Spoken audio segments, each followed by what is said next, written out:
President-elect Donald Trump nominated Kash Patel as the next FBI director, promising sweeping reforms to the agency and sparking sharp divisions between supporters and critics over the direction of federal law enforcement.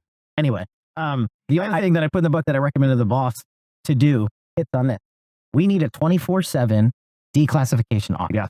Rolling papers out 24/7. And not just like JFK and not just 9/11. You're talking to the guy that read the whole 9/11 report and those 7 pages that people talk about. But I believe, as like the guy who's an intel guy who believes wholeheartedly in the classified system of information, I believe that it has been over-abused by these corrupt officials in government to hide the truth and enact more corrupt activities. So what I told the boss was like, I don't care what you call it, truth and reconciliation, whatever, come up with a better name. But every agency and department literally submits all of their documentation. And I believe you could get half out, half. I still think the other half needs to remain classified.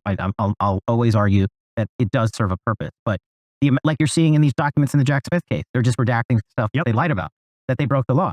I mean, it's used to protect themselves. And it's a public document in federal court, which is a document for the people of the United States.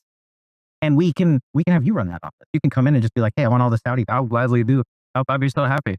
So Lou's like be the press secretary for the Libertarian Party. The declassifying document. Declassification. Absolutely. I like that. There you go. I'm in.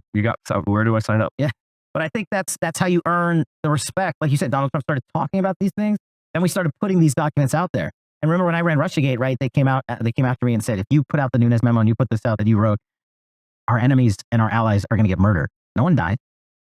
Kash Patel, a staunch ally of Trump and a veteran of his first administration, was unveiled as the nominee for FBI director.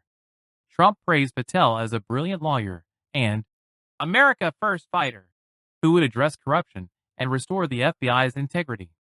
This FBI will end the growing crime epidemic, dismantle migrant criminal gangs, and stop the evil scourge of human and drug trafficking, Trump declared in his announcement.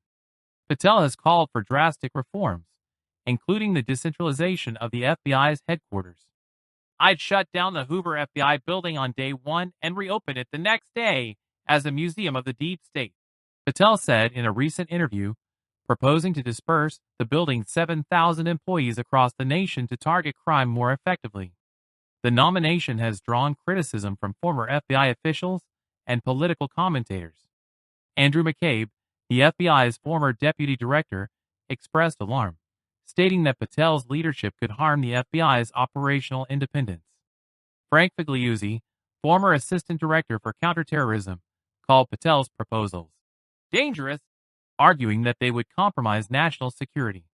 Supporters of the nomination, including Senator Ted Cruz, praised Patel as a necessary reformer. The DOJ and FBI have been politicized and weaponized.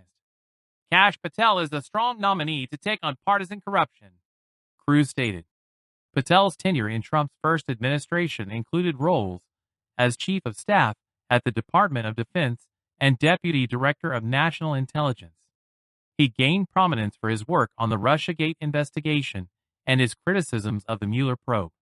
As Trump prepares to take office in January, the nomination signals an intent to overhaul the FBI and address perceived weaponization of federal agencies.